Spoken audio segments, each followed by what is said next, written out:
أعوذ بالله من الشيطان الرجيم بسم الله الرحمن الرحيم حرمت عليكم أمهاتكم وبناتكم وأخواتكم وعماتكم وخالاتكم وبنات الأخ وبنات وبنات الأخ وبنات الأخت وأمهاتكم اللاتي أرضعنكم وأخواتكم من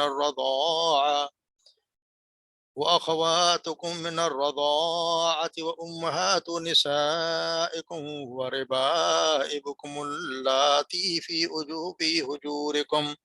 في حجوركم من نسائكم اللاتي دخلتم بهن فإن لم تكونوا دخلتم بهن فلا جناح عليكم وحلائل أبناؤكم الذين من أصلابكم وأن تجمعوا بين الأختين إلا ما قد سلف إن الله كان غفورا رحيما والمحصنات من النساء إلا ما ملكت أيمانكم كتاب الله عليكم وحل لكم ما وراء ذلكم أن تبتغوا بأموالكم محسنين غير مسافحين وما استمتعتم به منهن فآتوهن أجورهن فريضة ولا جناح عليكم فيما تراضيتم به من بعد الفريضة إن الله كان عليما حكيما صدق الله.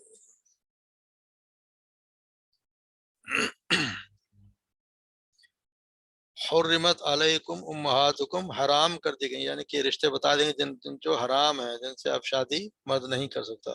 حرمت علیکم حرام کر دی گئی تمہارے لیے تم پر امہاتکم تمہاری مائیں، و بناتکم اور تمہاری بیٹیاں، و اخواتکم اور تمہاری بہنیں، و عماتکم اور تمہاری پھوپھیاں، و خالاتکم اور تمہاری خالائیں، و بنات الاختی اور بھائی کی بیٹے یعنی بھتیجیاں، و بنات الاختی اور بہن کی بیٹے یعنی بھانجیاں، و امہاتکم اللاتی ارضانکم اور وہ مائیں، امہاتکم وہ تمہاری مائیں، اللاتی جنہوں نے ارضعنکم تمہیں دودھ پلایا ہو، و اخواتکم من الرضاعی اور وہ بہنیں جو تمہاری رضائی بہنیں یعنی ماں کی طرف سے جو تمہاری رضائی بہنیں ہیں، و امہات نسائکم اور مائیں تمہاری عورتوں کی یعنی ساس، امہات نساء تمہاری عورتوں کی مائیں، وربائبکم اللاتی فی حجورکم اور وہ بچیاں جو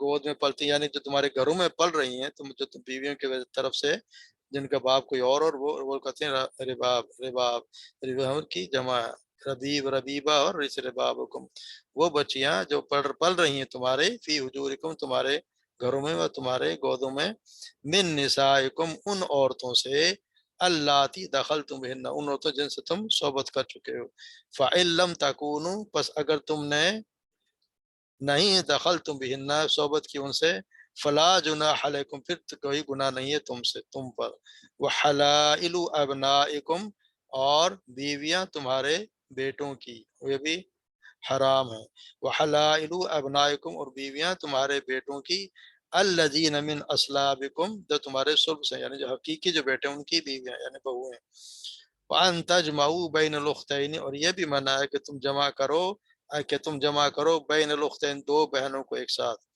الا ما قد سلف مگر اس یا سوائے اس کے کہ جو اس سے پہلے ہو چکا، ان اللہ کان غفور الرحیم بے شک اللہ تعالی غفور الرحیم ہے. اور وہ عورتیں بھی حرام ہیں، والمحصنات من النساء اور وہ شادی شدہ عورتوں میں سے جو دوسرے کی کسی کی بیویاں ہیں، والمحصنات من النساء وہ شادی شدہ عورتوں میں سے، الا ما ملکت ایمانکم سوائے اس کے جو تمہاری ملکت میں یعنی کہ جو کنیزیں ہیں، کتاب اللہ علیکم یہ اللہ کی طرف سے لکھ دی گئی ہیں تمہارے لیے یعنی فرض کر دیں تم پر یہ رشتے حرام ہیں، وحل لکم ما وراء ذالکم اور حلال کر دی گئی تمہارے لیے ما وراء ذالک ان کے علاوہ اور جو بھی ہیں، من وراء ان کے علاوہ ذالکم ان کے علاوہ، ان تبتغوا کہ تم تلاش کرو یا انہیں حاصل کرو بھی اموالکم اپنے مالوں سے ان کو حاصل کرو، محسنینا تم شادی کرنے والے ہو، غیر مسافرین نہ کہ بدکاری کرنے والے، فمستمتعتم بس اگر تم پھر اور تم فائدہ اٹھاؤ ان سے بھی، ان سے منہن ان سے، فاتوہن بس ادا کرو انہیں، اجورہن ان کے حق مہر، فریدہ تو فرض کر دی گئی، یعنی حق پر فرض کر دے گا، وہ فرض جو حق مہر ادا کرو اور پھر ان سے فائدہ اٹھاؤ۔ ولا جناح علیکم فیما تراضیتم بہ، اور نہیں ہے تم پر کوئی گناہ، تم پر کوئی فیما اس پر جو تراضیتم تم آپس میں راضی ہو جاؤ بھی اس پر، من بعد فریدہ اس کو فرض کرنے کے بعد، یعنی اس میں یہ جو ہم نے حق مہر ہے اس میں اگر تم کوئی فیصلہ کر لو آپس میں، اگر تم آپس میں راضی ہو تو تمہیں کوئی گناہ نہیں۔ ان اللہ کان علیما حکیما، کہ بے شک اللہ تعالیٰ بہت زیادہ جاننے والا اور حکمت والا ہے۔ تو سورہ نساء میں جیسے ہم نے پڑھے ہیں کہ خاص طور پہ گھریلو مسائل پہ بات ہو رہی ہے، گھریلو، تو یہ اللہ تبارک و تعالیٰ نے یہاں پہ وہ رشتے بیان کیے ہیں جو ہمیشہ کے لیے، یعنی یہ محرم رشتے ہیں جن سے کبھی بھی شادی نہیں ہو سکتی، 7 رشتے ہیں جو ان کے لیے محرم ہیں، یہ اس کے ان سے کبھی بھی ابدی، یہ ہوتا ہے جن سے محرم ابدی، ہمیشہ ہمیشہ کے لیے محرم، ہمیشہ ہمیشہ کے لیے محرم، ایک ہوتا ہے وقتی، وہ ایک دو اور رشتے ہیں جو ہم آگے چلیں۔ تو یہ رشتے ہیں 7 رشتے جن سے کبھی بھی کسی مرد کی شادی نہیں ہو سکتی۔ ان میں اللہ تعالیٰ نے یہاں پہ ہمیں 3 رشتے بتائے ہیں، نسبی بھی ہیں، رضائی بھی ہیں جن دودھ پلائے، اور سسرالی رشتے بھی ہیں۔ تو سب سے پہلے یہ ہے کہ ان کے اللہ حرام کر دیں اللہ نے تم پر، تمہارے مائیں حرام ہیں، وبناتکم اور تمہاری بیٹیاں، واخواتکم اور تمہاری بہنیں، وعماتکم اور تمہاری پھوپھیاں اور خالائیں اور بھتیجیاں اور بھانجیاں۔ یہ ہو گئے، کتنے ہو گئیں؟ ماں 2 3 4 5 6 اور 7، یہ 7 رشتے۔ اب پھر یہ رشتے آ گئے، اب امہاتکم اللاتی ارضعنکم، اور وہ مائیں جنہوں نے تمہیں دودھ پلایا ہو، اور وہ بہنیں جو تمہاری رضائی بہنیں، واخواتکم من الرضاع، یعنی ان ماؤں کی جو بیٹیاں ہیں، ان کی بیٹیاں، وہ بھی تمہارے لیے وہی رشتہ ان کا جیسے بہن کا رشتہ ہوتا ہے۔ اور پھر یہ آ گئے سسرالی رشتے، امہاتکم نسائکم، اور وہ عورتیں جو تمہارے وہ مائیں جو تمہاری بیوی ہیں، یعنی کہ ساس، وربائکم، اور یہ آگے رشتے، یہاں تک رشتے آ گئے۔ تو یہ بتائے گئے ہیں، پہلے نسبی رشتے ہیں، یہ کسی کے حال میں ان سے شادی نہیں، یعنی یہ ابدی، ہمیشہ ہمیشہ کے لیے یہ حرام ہے، یہ محرم رشتے ہیں۔ اور ساتھ ہی آپ صلی اللہ علیہ وسلم نے فرمایا کہ اس کے ساتھ 2 اور بھی ہیں، یعنی کہ آپ خالہ اور بھانجی کو اکٹھا نہیں کر سکتے، بھتیجی اور پھوپھی کو اکٹھا نہیں کر سکتے، یعنی ایک ساتھ ان 2 سے شادی نہیں ہو سکتی۔ اس طرح 2 بہنوں کے رشتے منع کیے گئے، اسی طرح وہ بھی اپنے خالہ اور بھانجی وہ نہیں کر سکتے اور انہیں بھی نہیں کر سکتے۔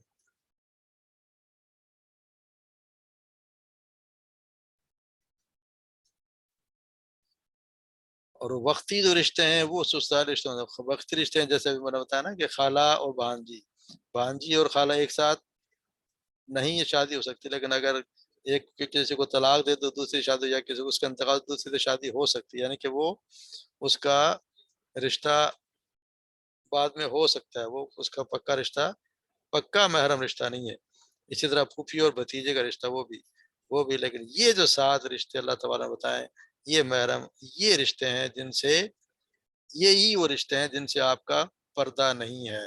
اس کے علاوہ ہر سے پردہ ہے، جیسے سالی کا رشتہ ہے، وہ بھی وقتی طور پہ آپ کے لیے حرام ہے، وقتی طور پہ وہ بھی محرم ہے، جب تک آپ کی بیوی ہے اس سے آپ کی شادی نہیں ہو سکتی، وہ محرم ہے۔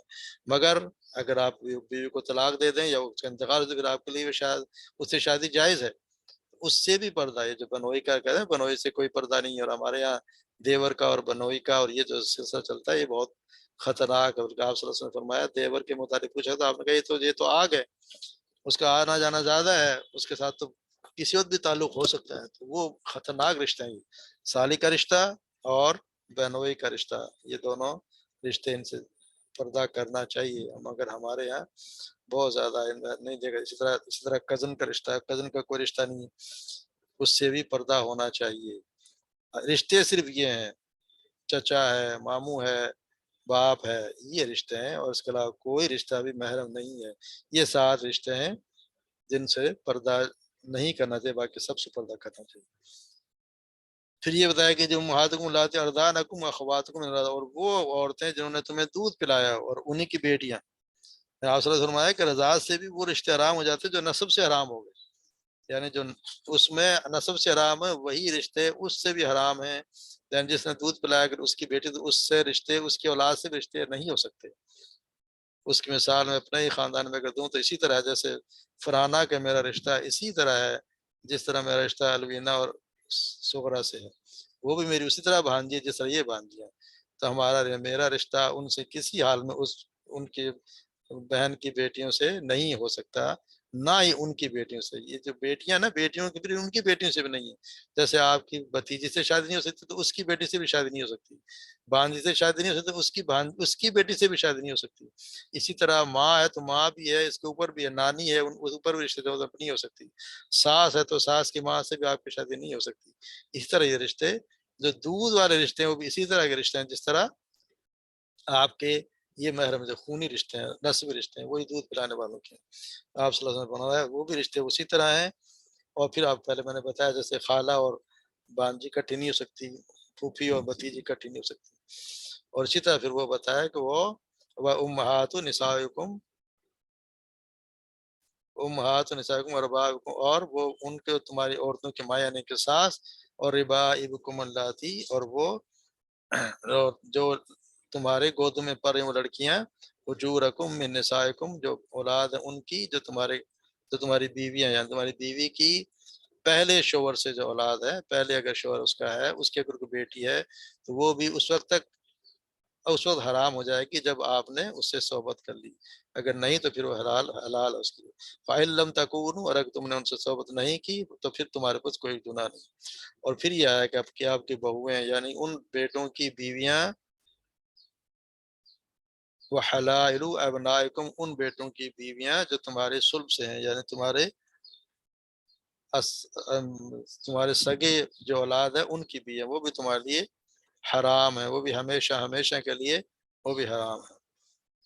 بَإِن تَجْمَعُوا بَيْنَ, اور یہ بھی تم پہ منع ہے کہ تم 2 بہنوں کو اکٹھا کرو, 2 بہنوں کو اکٹھا کرنا بھی منع کر دیا گیا ہے. تو اس طرح سے یہاں تو سالی اس لیے وقتی طور پہ تو وہ اس کے لیے حلال نہیں ہے, اگر یہ وقتی طور پہ نہیں ہے, لیکن بعد میں اگر ایک انتقال سے آ جائے تو پھر وہ اس کے لیے حلال ہو جاتی ہے. یہ منع کیا گیا کہ ان کو تجمع, ان کو اکٹھا نہ کرو, اکٹھا نہیں کر سکتے. الا ما قد سلف, مگر وہ جو پہلے ہو چکا, یعنی جو پہلے ہو چکے ان کے حرام سے پہلے, کیونکہ کل بھی جیسے میں نے بتایا تھا کہ یہ اس وقت لوگ 2 بہنوں سے بھی شادی کر لیتے تھے, یا سوتیلی ماں سے بھی کر لیا کرتے تھے. یہ 2 بہنوں کو بھی بعد میں جو منع کر دیا گیا ہے, اس لیے آتا ہے کہ ایک شخص تھا جس نے 2 بہنوں سے شادی کی ہوئی تھی, تو آپ صلی اللہ علیہ وسلم نے اس سے کہا کہ تم دونوں میں سے ایک کو طلاق دے دو, دونوں کو اکٹھے نہیں رہ سکتے. جو پہلے ہو چکا وہ ہو گیا, مگر اس کے قانون کے آنے کے بعد اس کو بھی اس کو چھوڑنا پڑے گا. اور اللہ تبارک و تعالیٰ اس لیے کہا کہ جو پہلے ہو گئے ان کے اللہ تعالیٰ غفور الرحیم, اللہ تبارک و تعالیٰ بخشنے والا ہے. اسی طرح وہ عورتیں جو شادی شدہ عورتیں ہیں وہ بھی حرام ہیں. اب کوئی کہہ رہے کہ جی کہ میرے لیے وہ سالی کیوں ہے, اس میں پردہ کس طرح ہے, یا وہ کزن کا پردہ کیوں ہے, اب یہاں پردہ کیوں ہے؟ یہ بھی تو شادی شدہ عورت, اس سے بھی آپ کی شادی نہیں ہو سکتی جب تک وہ شادی شدہ ہے. اس کا شوہر زندہ, آپ کی اس سے بھی شادی نہیں ہو سکتی. تو پھر اس سے تو پردہ کرتے ہیں ہم, اس سے یہ تو پردہ کرتی ہے. اس کو پردہ کرنے میں کیا ہے, وہ بھی اسی طرح ہے جس طرح یہ ہے. جب تک یہ شادی شدہ ہے, اس کا شوہر زندہ ہے, یہ آپ کے لیے حرام ہے. محسنات, اور شادی شدہ عورتیں من النساء, عورتوں میں سے, الا ما ملکت, مگر اگر کوئی کنیز ہے, یا تمہارے اسلامی حکومت نے کہیں پہ اب تو قریب ہو گیا, اس زمانے میں جب جنگیں ہوتی تھی اور جو آ جاتی تھیں قیدی عورتیں آتی تھیں, ان کے لیے یہ اصل میں ہے.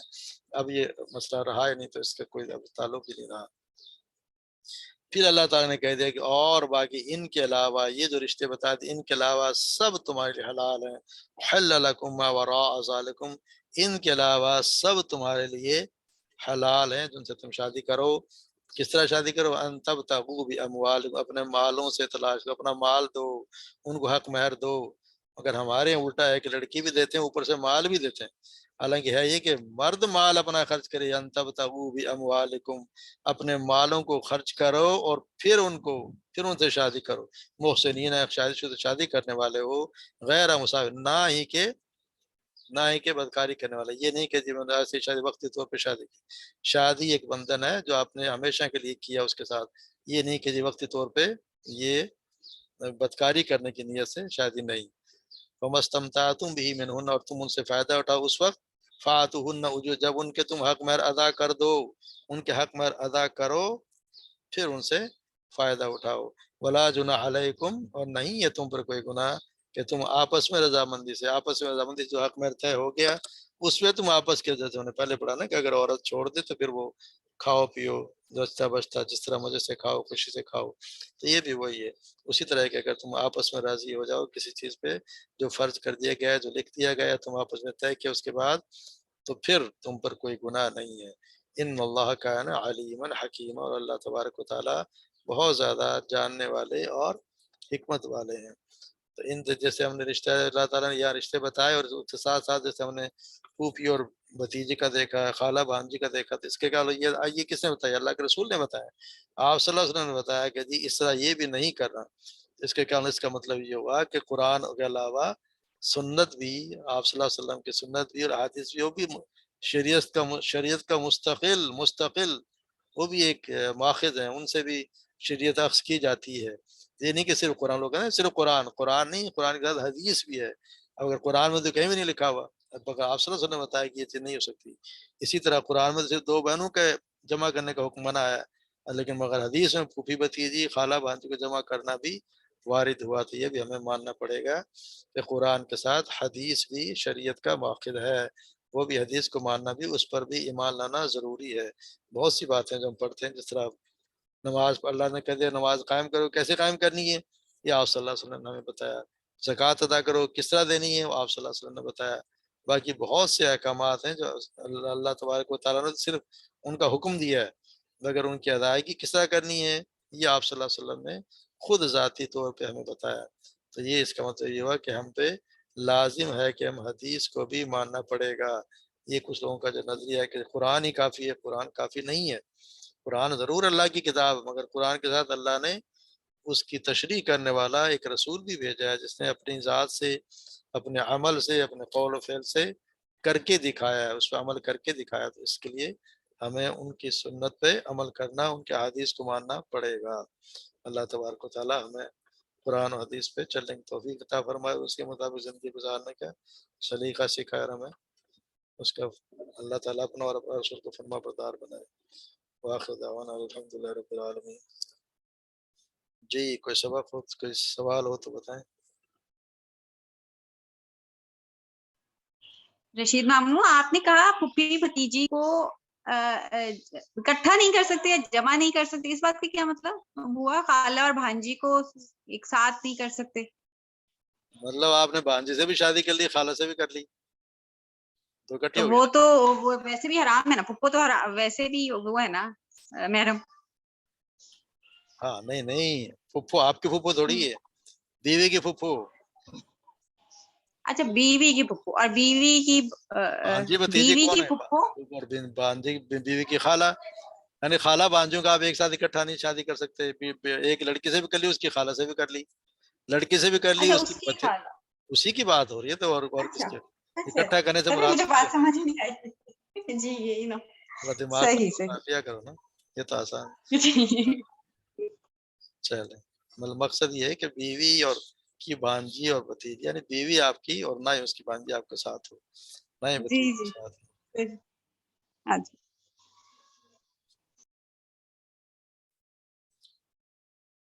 چل کل آف ہے یا کل کلاس ہوگی؟ کل کیا ہے؟ کل جمعہ ہے.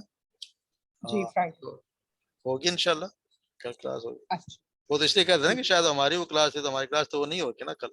ہاں جی، وہ تو انہوں نے 2 دن کر دیے، تو کل انشاءاللہ ہوگی. یا چھٹی کرنا چاہیں تو بتا دیں کیا پروگرام لوگوں کا. نہیں نہیں اور بھی تو لوگ ہیں، اوروں سے پوچھ رہا ہوں. نہیں رشید ماموں نہیں